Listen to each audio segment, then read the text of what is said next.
नमस्कार, आप देख रहे हैं न्यू भारत। भारत और बांग्लादेश के बीच हाल के दिनों में डिप्लोमेटिक और ट्रेड रिलेशंस को लेकर चर्चा तेज हुई है। दोनों देश बॉर्डर सिक्योरिटी, ट्रेड कोऑपरेशन और रीजनल स्टेबिलिटी पर बातचीत कर रहे हैं। एक्सपर्ट्स का कहना है कि शांति और संवाद से हाई साउथ एशिया में स्थिरता बन सकती है।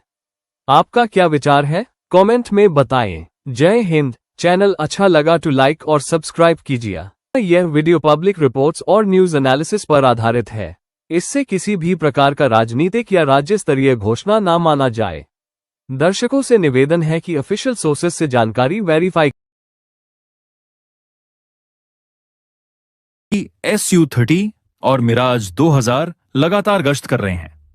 बॉर्डर के पास रहने वाले लोगों का कहना है कि आसमान में फाइटर जेट्स की गड़गड़ाहट लगातार सुनाई दे रही है, जो इस बात का संकेत है कि भारत किसी भी सूरत में कोई रिस्क लेने के मूड में नहीं है। इस पूरे घटनाक्रम के बीच समुद्री मोर्चे पर भी भारत ने बड़ा दांव खेला है। बंगाल की खाड़ी में भारतीय नौसेना की मौजूदगी को कई गुना बढ़ा दिया गया है। सूत्रों के मुताबिक भारत का सबसे ताकतवर एयरक्राफ्ट कैरियर INS विक्रांत पहले ही बंगाल की खाड़ी में तैनात कर दिया गया है। इसका सीधा मतलब है कि अब बांग्लादेश के लिए समुद्री रास्ते भी पहले जैसे आसान नहीं रहे। भारत ने साफ कर दिया है कि वह जमीन, आसमान और समंदर तीनों मोर्चों पर पूरी तरह से तैयार है। अब सवाल यह उठता है कि भारत ने इतना बड़ा कदम आखिर क्यों उठाया? इसके पीछे सिर्फ सैन्य रणनीति नहीं, बल्कि एक गहरी राजनीतिक और मानवीय वजह भी बताई जा रही है। भारत का साफ कहना है कि बांग्लादेश में जिस तरह से हिंदू माइनॉरिटीज को लगातार निशाना बनाया जा रहा है, वह अब सिर्फ बांग्लादेश का आंतरिक मामला नहीं रह गया है। भारत ने कई बार कूटनीतिक स्तर पर चेतावनी दी, लेकिन जब हालात नहीं बदले तो भारत ने यह तय कर लिया कि अब जवाब शब्दों से नहीं, एक्शन से दिया जाएगा। भारत की खुफिया एजेंसियों को यह इनपुट भी मिला था कि सईदपुर एयरफील्ड और उसके आसपास के इलाकों में सिर्फ सैन्य तैयारी ही नहीं, बल्कि आतंकी नेटवर्क को एक्टिव करने की कोशिशें भी चल रही थीं। इन इलाकों में बने कई चेकपोस्ट सामान्य नहीं थे, बल्कि उन्हें लॉजिस्टिक और लॉन्च पैड की तरह इस्तेमाल किया जा रहा था। यही वजह है कि भारत ने एक एक करके इन सभी ठिकानों को अपने टारगेट लिस्ट में शामिल किया। इस पूरे घटनाक्रम के बाद बांग्लादेश की हालत ऐसी हो चुकी है कि वहां आंतरिक दबाव भी तेजी से बढ़ रहा है। ढाका में अचानक से इमरजेंसी मीटिंग बुलाया जाना इस बात का साफ संकेत है कि बांग्लादेश की सरकार और सेना दोनों इस वक्त भारी दबाव में हैं।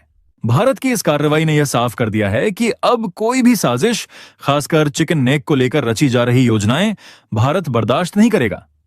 भारत की इस निर्णायक सैन्य कार्रवाई के बाद अब तस्वीर सिर्फ भारत बांग्लादेश बॉर्डर तक सीमित नहीं रही, बल्कि यह पूरा मामला अंतर्राष्ट्रीय रणनीति, आंतरिक विद्रोह और क्षेत्रीय शक्ति संतुलन से जुड़ चुका है। बांग्लादेश के भीतर हालात इस कदर बिगड़ चुके हैं कि राजधानी ढाका में डर, अफरा तफरी और अस्थिरता साफ दिखाई देने लगी है।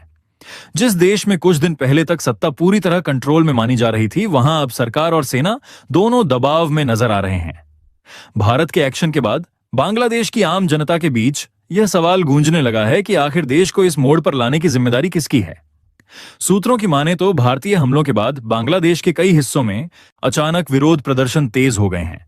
खासकर उत्तरी इलाकों और रंगपुर क्षेत्र में हालात तेजी से बिगड़ते दिख रहे हैं। प्रशासन की पकड़ ढीली पड़ती जा रही है और कई जगहों पर स्थानीय सुरक्षा बल खुद को संभालने में नाकाम साबित हो रहे हैं, खुलकर होने लगी हैं।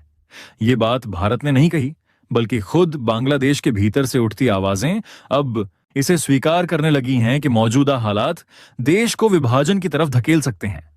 इस पूरे घटनाक्रम में अब पाकिस्तान और चीन की भूमिका को लेकर भी बड़े सवाल खड़े हो चुके हैं। भारत की खुफिया एजेंसियों के इनपुट के मुताबिक पाकिस्तान लंबे समय से बांग्लादेश के कुछ इलाकों को बैकडोर के तौर पर इस्तेमाल करने की कोशिश कर रहा था, ताकि भारत के खिलाफ आतंकी नेटवर्क को दोबारा एक्टिव किया जा सके। यही वजह है कि जैसे ही भारत ने बांग्लादेश में बड़े टारगेट्स पर कार्रवाई की, पाकिस्तान में भी हड़कंप मच गया और वहां एंटी ड्रोन सिस्टम को हाई अलर्ट पर डाल दिया गया। चीन की भूमिका भी कम चौंकाने वाली नहीं है। बांग्लादेश के जिन एयरबेस और सैन्य ढांचों को भारत ने निशाना बनाया, उनमें से कई पर चीनी सपोर्ट सिस्टम और टेक्नोलॉजी के इस्तेमाल की जानकारी पहले ही सामने आ चुकी थी। भारत के इस एक्शन ने साफ कर दिया है कि वह अब किसी भी अप्रत्यक्ष चुनौती को नजरअंदाज करने के मूड में नहीं है, चाहे वह चुनौती किसी भी देश के जरिए क्यों ना आ रही हो। सैन्य मोर्चे के साथ साथ भारत ने रणनीतिक और आर्थिक दबाव भी एक साथ बनाना शुरू कर दिया है। सबसे बड़ा झटका बांग्लादेश को तब लगा जब भारत ने फ्यूल सप्लाई पर सख्ती बरतनी शुरू की। बांग्लादेश अपनी ऊर्जा जरूरतों के लिए काफी हद तक भारत पर निर्भर है और जैसे ही सप्लाई चेन बाधित हुई, वहां बिजली कटौती और ईंधन संकट के संकेत दिखने लगे। रात के वक्त कई शहरों में अंधेरा छाने लगा और ये हालात बांग्लादेश की आम जनता के लिए एक नई परेशानी बन चुके हैं। समुद्री मोर्चे पर भारत की सख्ती ने भी बांग्लादेश की मुश्किलें कई गुना बढ़ा दी हैं। बंगाल की खाड़ी में भारतीय नौसेना की बढ़ी हुई मौजूदगी का सीधा मतलब है कि अब बांग्लादेश के लिए समुद्र के रास्ते भी पूरी तरह सुरक्षित नहीं रहे। भारत ने साफ कर दिया है कि वह किसी भी तरह की सैन्य या संदिग्ध सप्लाई को अपने इलाके के आसपास से गुजरने की इजाजत नहीं देगा। यह कदम बांग्लादेश के लिए रणनीतिक रूप से बहुत बड़ा झटका माना जा रहा है। इसी बीच बांग्लादेश के भीतर हालात और भी विस्फोटक होते जा रहे हैं। जिन कट्टरपंथी तत्वों पर हिंदू माइनॉरिटीज को निशाना बनाने के आरोप लगते रहे हैं, अब वही खुद असुरक्षित महसूस कर रहे हैं। कई इलाकों में रहस्यमय हमले, आगजनी और हिंसा की खबरें सामने आ रही हैं। प्रशासन इन घटनाओं पर काबू पाने में नाकाम दिख रहा है, जिससे साफ संकेत मिलता है कि बांग्लादेश इस वक्त आंतरिक रूप से भी टूटने की कगार पर खड़ा है। भारत ने इस पूरे मामले में एक बार फिर साफ शब्दों में दो टूक संदेश दिया है कि वह अब सिर्फ बयानबाजी तक सीमित नहीं रहेगा। अगर बांग्लादेश की तरफ से कोई भी पलटवार या उकसावे की कोशिश की जाती है तो उसका जवाब पहले से कहीं ज्यादा बड़ा और निर्णायक होगा। भारत ने अपनी वायुसेना, थल सेना और नौसेना तीनों को पूरी तरह अलर्ट मोड पर रखा है और हर मूवमेंट पर बारीकी से नजर रखी जा रही है। सबसे अहम बात यह है कि भारत ने यह भी स्पष्ट कर दिया है कि यह लड़ाई किसी देश की जनता के खिलाफ नहीं है, बल्कि उन ताकतों के खिलाफ है जो क्षेत्र में अस्थिरता, हिंसा और साजिशों को बढ़ावा दे रही हैं। भारत का फोकस साफ है: चिकन नेक की सुरक्षा, पूर्वोत्तर राज्यों की अखंडता और निर्दोष लोगों की हिफाजत। अब पूरी दुनिया की नजर इस बात पर टिकी है कि आने वाले दिनों में बांग्लादेश क्या कदम उठाता है और अंतर्राष्ट्रीय मंचों पर इस मुद्दे को कैसे उठाया जाता है। क्या संयुक्त राष्ट्र इस मामले में कोई सक्रिय भूमिका निभाएगा या फिर भारत अपने एक्शन के जरिए हालात को अपने तरीके से कंट्रोल में लाता रहेगा? यह देखना दिलचस्प होगा। इस पूरे घटनाक्रम का निष्कर्ष जितना बड़ा है उतना ही साफ और निर्णायक भी है। यह अब किसी एक घटना, किसी एक एयरबेस या किसी एक बॉर्डर ऑपरेशन तक सीमित नहीं रहा। यह उस सोच का अंत है जिसमें भारत को सिर्फ चेतावनी देने वाला, सहने वाला और आखिरी दम तक इंतजार करने वाला देश समझ लिया गया था। आज भारत ने खुले शब्दों में नहीं बल्कि जमीन पर उतरकर यह साबित कर दिया है कि उसकी सामरिक लाल रेखाएं अब पत्थर की लकीर बन चुकी हैं। जो भी उस लकीर को पार करेगा उसे जवाब शब्दों में नहीं, एक्शन में मिलेगा। बांग्लादेश को शायद यह गलतफहमी थी कि भारत की व्यस्तता, उसकी कूटनीति और उसकी लोकतांत्रिक प्रक्रिया उसे कमजोर बनाती है, लेकिन इस पूरे ऑपरेशन ने यह भ्रम पूरी तरह तोड़ दिया है। बांग्लादेश आज जिस दबाव में है वह सिर्फ भारत की सैन्य ताकत की वजह से नहीं, बल्कि उसकी खुद की गलत नीतियों, गलत साझेदारों और गलत साजिशों की वजह से है।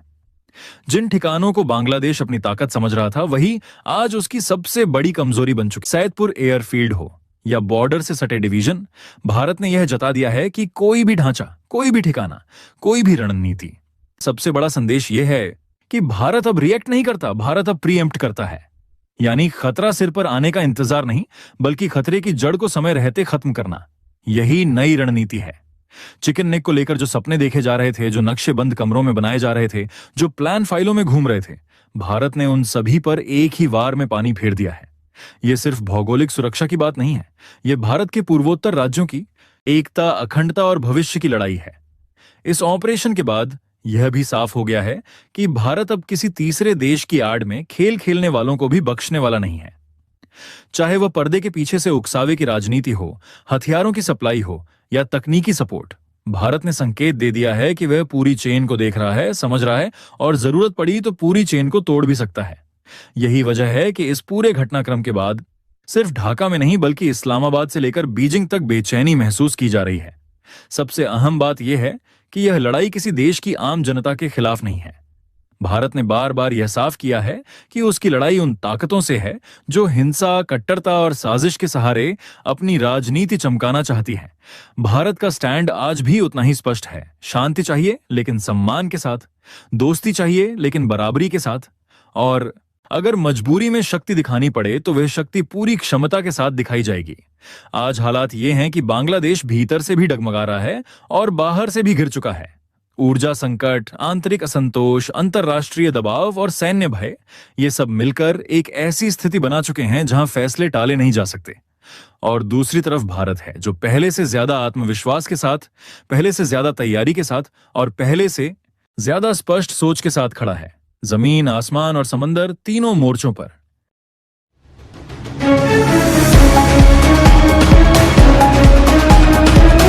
ये थी ग्लोबल न्यूज अपडेट। सच और वेरीफाइड खबरों के लिए न्यूज न्यू भारत को सपोर्ट करें। आपका क्या विचार है? कमेंट कीजिए, लाइक और शेयर जरूर कीजिए। जय हिंद।